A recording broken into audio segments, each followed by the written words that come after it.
En todo el libro de Amós, Amós nos está tratando de decir, despierte, está durmiendo. Y no hay mejor manera de despertarnos que darnos una ilustración que compagina con nuestra vida, algo que nos llama la atención. En esta sección de Amós, Amós capítulo 8, vemos 4 exhortaciones que quisiera enfatizar, que nos despierte a la situación en que nos encontramos. La primera es miren a la ilustración, miren al cuadro. Lo vemos en versículos 1 a 3. El Señor Omnipotente me mostró en una visión una canasta de fruta madura y me preguntó, ¿qué ves, Amós? Una canasta de fruta madura, respondí. Entonces el Señor me dijo, ha llegado el tiempo de que Israel caiga como fruta madura. No volveré a perdonarlo. En aquel día, afirma el Señor Omnipotente, las canciones de palacio se volverán lamentos. Muchos serán los cadáveres tirados por todas partes. Silencio. Amós dice, le estoy dando una ilustración visual para que entiendan lo que está en juego aquí. Al llegar a esta porción, hemos visto 2 figuras que dicen representar a Dios. Vemos a Amasías, un oficial religioso que busca callar al que proclama la palabra de Dios. Eso lo vimos en capítulo 7, la semana pasada. Lo quiso hacer porque el mensaje de Amós era molesto, era desagradable, produjo vergüenza, representaba un reto directo a todo lo que representaba Amasías, el sacerdote político de Betel. Amasías sin duda fue un hombre agradable en su entorno, pero era consumido con pensamientos de paz y armonía a toda costa. Si lo hubiera conocido, estaría hablando él siempre de paz y armonía. Paz y armonía son importantes. No obstante, por el otro lado de la tarima de la historia, viene caminando ese hombre molesto que se llama Amós. Amós también sin duda era un hombre probablemente algo agradable, pero Amós fue confrontado por Dios y dado una responsabilidad terrible y temible. Y Amós está diciendo, yo también veo que la paz y armonía son importantes, pero Dios dice que no puede haber paz y armonía hasta que haya primero justicia y fidelidad. Y Amós está proclamando, primero tiene que hacer la justicia, tiene que haber fidelidad a Dios. Esto es el fundamento sobre el cual se puede edificar la paz y la armonía. Es el mismo mensaje que encontramos en los primeros capítulos de Mateo y Lucas, cuando los ángeles aparecieron a los pastores. Decía, gloria a Dios en las alturas, y luego paz en la tierra. Uno primero y después la otra. Y podemos ver en nuestro tiempo muchos mensajes bellos de paz y armonía, pero encontramos muy pocos los mensajes que nos llevan a descubrir lo que significa dar la gloria a Dios. Esta sección se encuentra entre una serie de cuadros o visiones proféticas que vio Amós. Hablamos de 3 la última vez. Cada uno empezaba con, así me ha mostrado Jehová el Señor. Vimos en los primeros 2 de las langostas y el fuego, terribles juicios potenciales, que Dios retiraba de juicio a solicitud de Amós. Pero el tercer cuadro, el de la plomada de albañil, vimos que Dios estaba determinado de medir con la plomada y actuar conforme a la medición que había hecho. En este último contexto de la plomada, vemos el cuarto cuadro, la cuarta visión, el canastillo de fruta madura. ¿Cuál es el cuadro de esa visión de canastillo de fruta madura? En los primeros 2 versículos lo vemos. El Señor omnipotente me mostró en una visión una canasta de fruta madura y me preguntó, ¿qué ves, Amós? Una canasta de fruta madura, respondí. Entonces el Señor me dijo, ha llegado el tiempo que Israel caiga como fruta madura. No volveré a perdonarlo. Mire, eso era el fin de la cosecha. Recogían las últimas frutas de los campos, tal vez regocijando en la prosperidad que había experimentado, pensando que Dios le había bendecido. Seguramente, pensaban ellos, Dios estuvo complacido con ellos, porque tenían la evidencia delante de sus ojos, el fruto que Él les había dado. Entonces podemos imaginar que al pensar que Dios les bendecía, estuvieran bien con Él, las palabras de Amós les caían no solo como sorpresa, sino como aterradoras, escalofriantes. Lo que tenemos aquí en el original es un juego de palabras de doble sentido. Actualmente la descripción es de un canastillo de fruta madura. El juego se hace con la palabra madura. Es como la palabra listo se puede entender de dos formas. Listo en sentido de preparado y listo en sentido de inteligente o atrevido. En el hebreo, la palabra para fruta madura y la palabra para el fin suenan casi igual. El sentido es lo siguiente. Ustedes tienen su fruta madura, fruta que no se puede guardar más. Quiero que sepan que ustedes son fruta madura. Ustedes han traído con la conclusión de que yo les prosperaba, pero quiero decirles que ustedes son fruta madura, lista para el juicio que no se puede guardar más. ¿Por qué esto?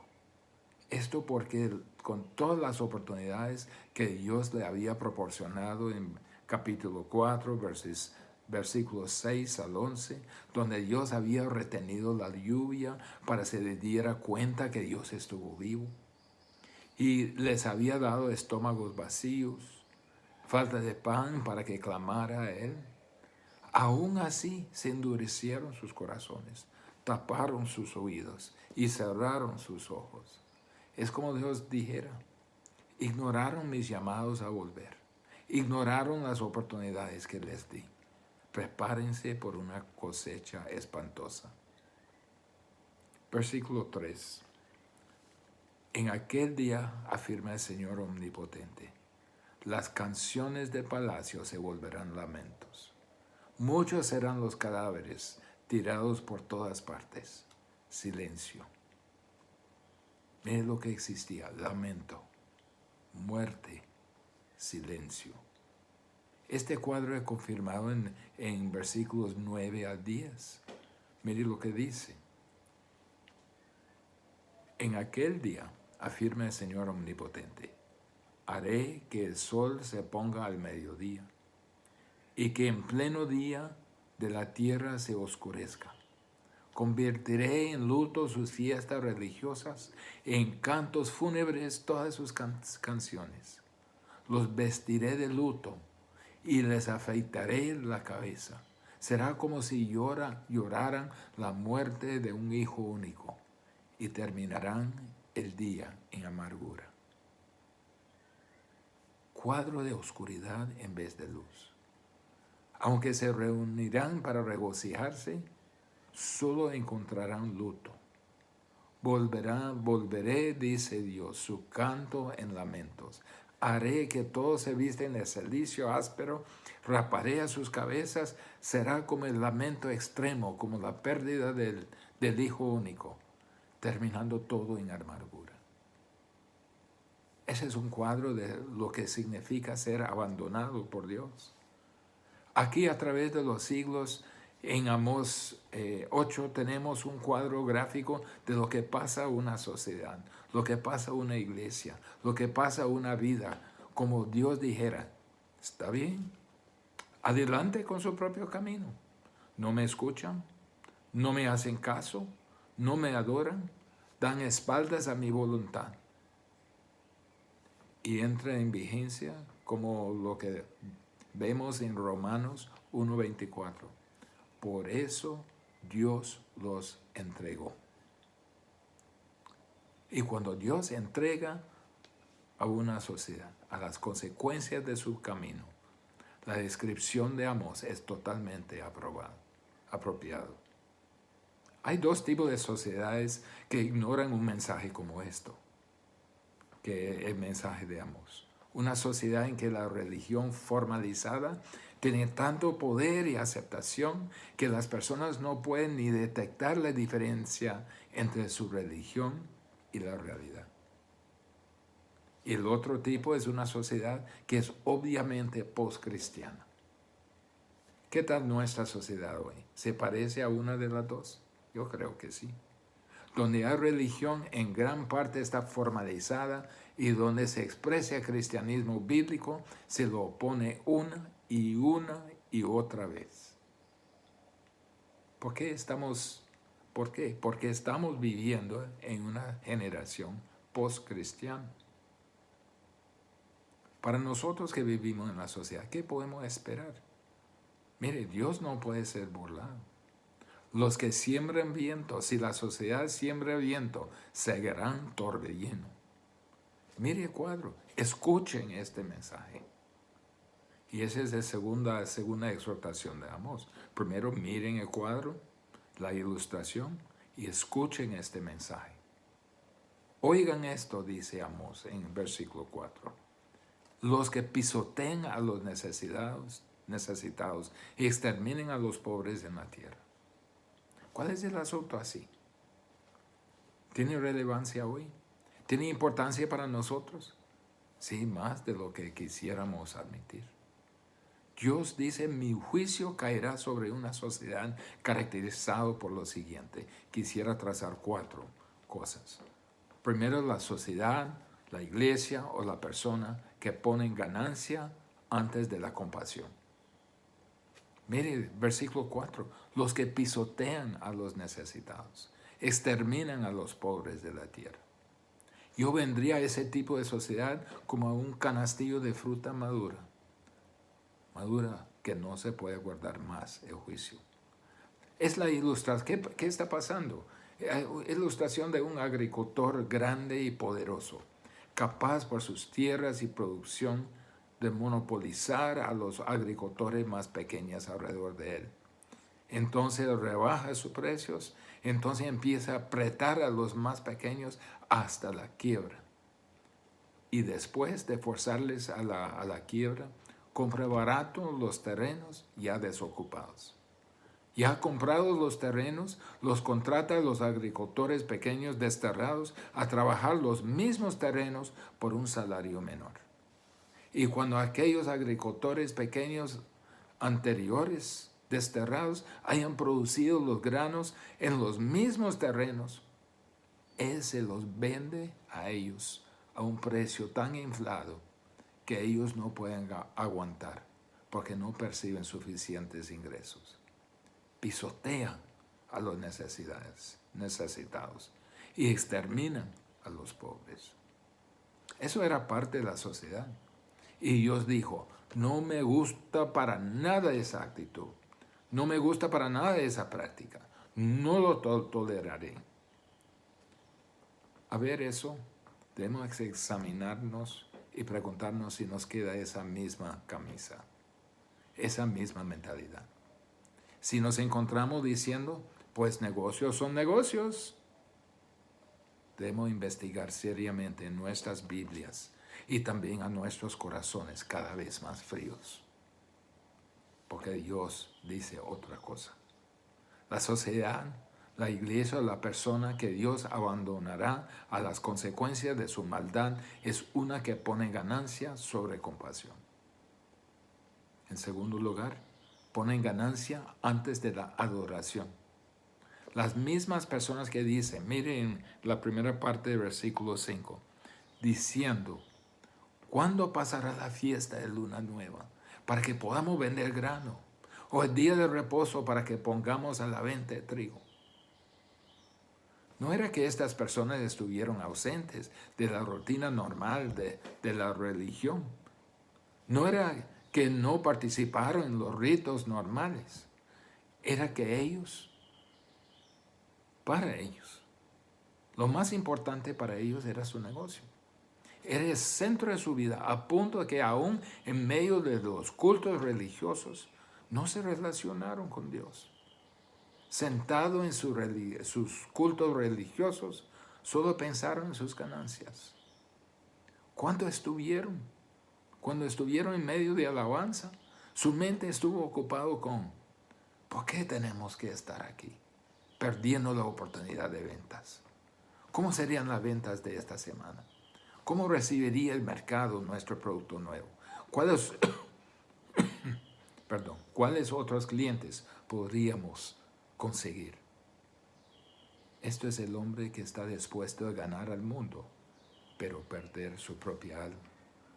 En una sociedad enfocada en ganar cada vez más, y aunque hace las rutinas religiosas, está contento de perder su alma. Dios dice, no toleraré sociedades como esa, tampoco iglesias como esta. No toleraré a personas que no pueden ni esperar que termine el domingo para que puedan volver al negocio verdadero de vivir según ellos. Para estas personas, el día de adoración no es un deleite para disfrutar, es solo un deber para ser cumplido. La sociedad, la iglesia o la persona que Dios abandonará a las consecuencias de su maldad es una que pone ganancia sobre adoración. En tercer lugar, ponen ganancia antes de la honestidad. Amós, en versículo 5, la última parte, y a la primera parte de 6. Ustedes buscan achicar la medida y aumentar el precio, falsear las balanzas y vender los desechos de trigo. ¿Qué hacen? Compra el producto, lo vende y por los dos lados falsearon las balanzas a su favor. Pesaban menos para que pagaran menos. Después vendieron menos de lo que debían por más de lo que deberían pedir. Vendieron los desechos como materia prima. ¿Cuántas veces hemos llegado de mayoreo y la libra de frijoles que compramos ya pesa 2 onzas menos? Y lo ve como normal. Todas estas personas por fuera eran muy religiosas. No perdieron la fiesta de Luna Nueva, no faltaron ir al templo para, entre comillas, ofrecer adoración a Dios, pero adentro de sus corazones eran podridas.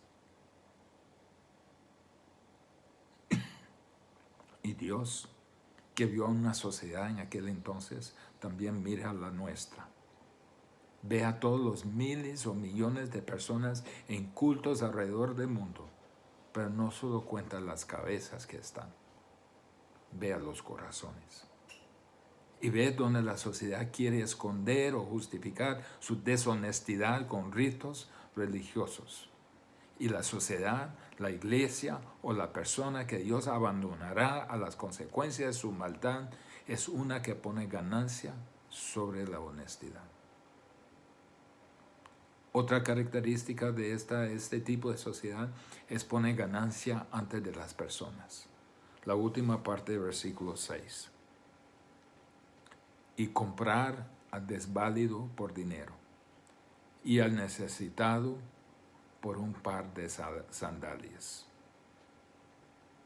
Algún agricultor pobre en aquel entonces podría ser vendido como esclavo por aquellos magnates de negocio por causa de una factura no pagada o por un alquiler tarde. Ay, lo siento, no tengo dinero hoy. Bueno, entonces tiene que irse. Entonces váyase, tiene que irse. Desocúpese de mi terreno. Hubo una película de una viuda de un agricultor que acaba de morir.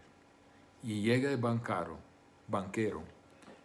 bajo el pretexto de ayudarla. y hace todos los números para la viuda de tal forma que era obvio que sus ingresos no pudieran sostener la finca. Entonces el banquero, alegando ayuda, ofrece comprar la finca por la mitad de su valor. Le voy a ayudar, dice. Comprar al desválido por dinero, compra al necesitado por un par de sandalias. Y cuando se aproveche del desafortunado, más bien metiéndoles más en la pobreza y desesperación. Dios lo ve desde el cielo y Dios hará algo al respecto. La sociedad o la persona o la iglesia que Dios abandonará las consecuencias de su maldad es una que pone ganancia sobre las personas. ¿Es relevante, Amos? Sí, es más relevante que el periódico de mañana. No quiero decir que el mercado de oferta y demanda sea rechazado.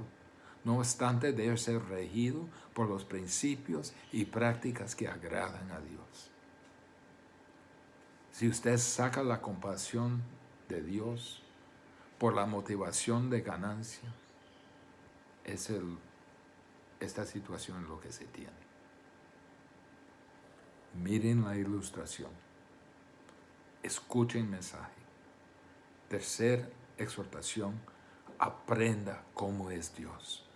Versículos 7 y 8.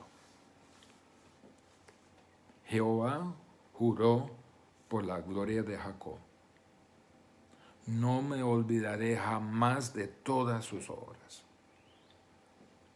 No se estremecerá la tierra sobre esto, no llorará todo habitante de ella. Subirá todo como un río y crecerá y mermará como el río de Egipto.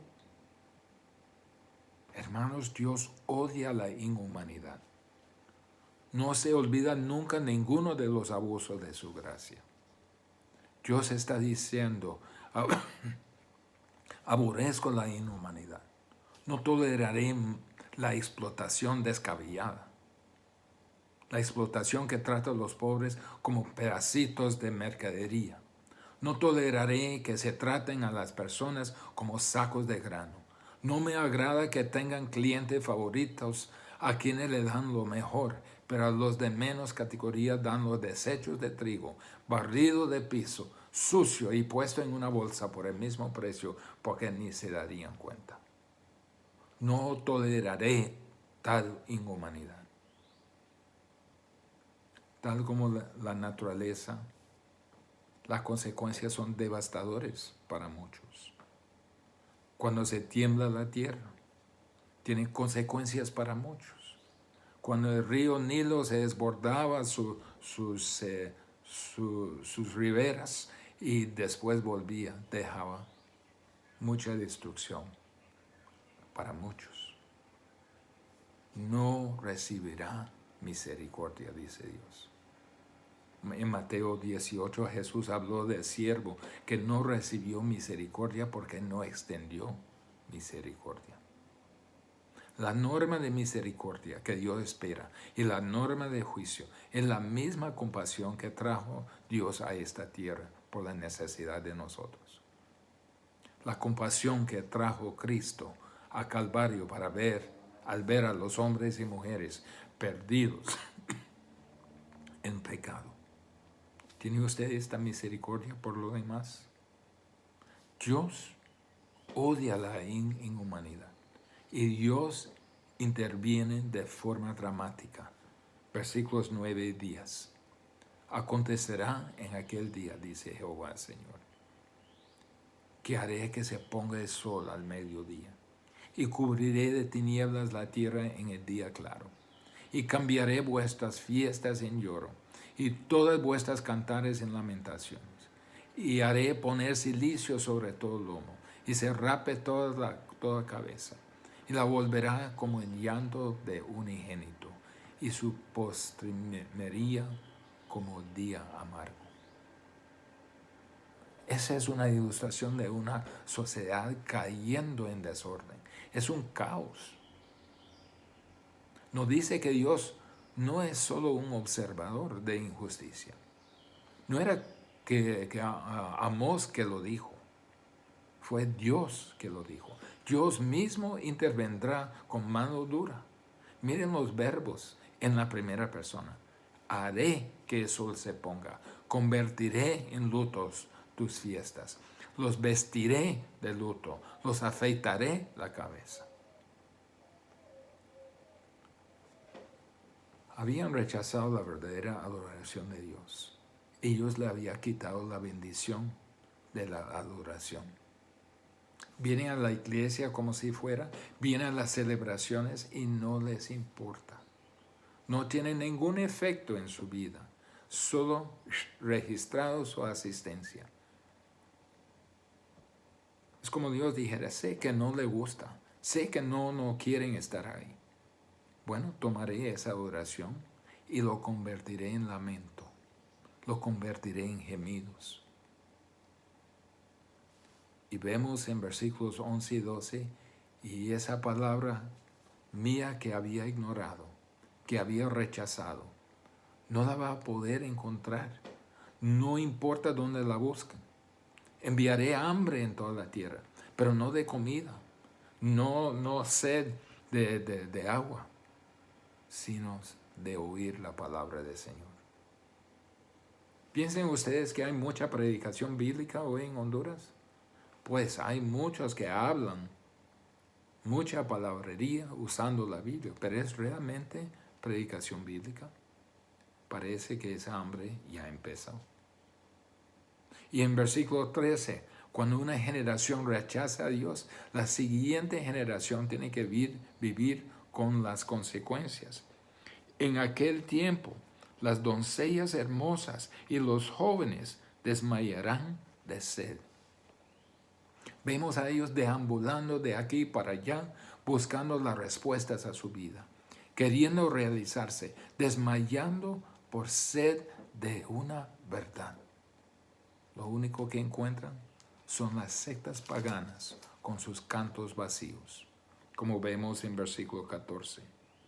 Los que juran por el pecado de Samaria y dicen, por tu Dios, oh Dan, por el camino de Beerseba caerán y nunca más se levantarán.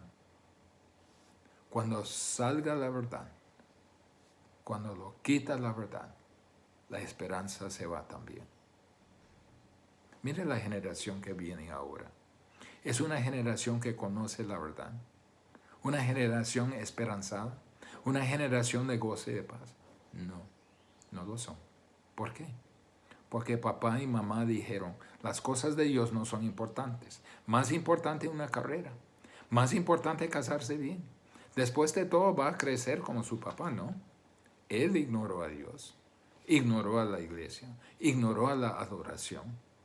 Y vino a la fiesta de la luna nueva y estuvo siempre en su lugar y los hijos crecen y concluyen que Dios es irrelevante. Una generación crece rechazando a Dios y la siguiente aprende a vivir sin Dios. Cuando Dios retire su bendición de una sociedad, de una iglesia, de una vida, el hombre por sí solo no la puede recuperar. Hemos escuchado esas advertencias. Dios advirtió a Israel, les hablaba fielmente, diciendo lo que pasaría si no se arrepintiera. Y nos sigue hablando a nosotros. ¿Lo oímos? La última exhortación. Miren la ilustración. Escuchen el mensaje. Aprenda de cómo es Dios. Y ponga en práctica lo que ha aprendido de Dios. Hay una lección para la nación, para la sociedad. Los juicios de Dios muchas veces se desenvuelven en la rutina de la vida. La intervención de Dios en el tiempo no siempre se hace en explosiones supernaturales de su ira. Más bien eso no es la norma. Dios obra en la rutina ordinaria de nuestra vida mostrándonos lo que significa estar sin Él en los procesos de la vida física natural. A ver el tejido de nuestra sociedad hoy volviéndose cada vez más raída y a ver el pegamento de la vida familiar volviéndose quebradizo y a ver las normas absolutas desde hace 20 años rechazados y volados, y a ver que los valores morales se diluyen, a ver que los hombres y mujeres cada vez menos pueden aguantar el estrés de la vida, a ver la tasa de suicidio aumentar, no entre los menos afortunados, sino entre los que tienen de todo. Dios nos está diciendo, la vida aparte de mí no es posible. No debemos dar por hecho que los versículos 11 y 12 no pasarán aquí. Las evidencias abundan. Ahora no se dirigen los corazones de hombres y mujeres evangélicos a las escrituras, se los dirigen a los expertos. No se dirigen a la teología, sino a la psicología. Y casi sin darnos cuenta, estamos sacando el fundamento para la generación venidera. Vendrá un tiempo, dice Dios, cuando los hombres y mujeres correrán por acá, por allá, anhelando la palabra de Dios, y no la podrán encontrar. ¿La razón? No la querían cuando yo se la di. Entonces la saqué de ustedes, tal y como querían ustedes. Lección para la sociedad. Lección para nuestros negocios. Debemos aceptar que los que están dispuestos a hacer trampa probablemente harán mayor ganancia. Los que sobornan podrían conseguir los contratos mayores. Los que mienten podrían conseguir más aumentos de puesto. Tal vez no. Pero por el hombre o mujer cristiano en negocios, estamos 100% comprometidos a la integridad, a la honestidad, a las prácticas bíblicas en medio de la economía, y seremos luz en un lugar oscuro. Hay también una lección para nosotros que asistimos a la iglesia. No hay prueba más fidedigna de nuestra espiritualidad que el grado en que damos a Dios nuestra atención. Esto es lo que estaba diciendo por medio de Amós a Israel.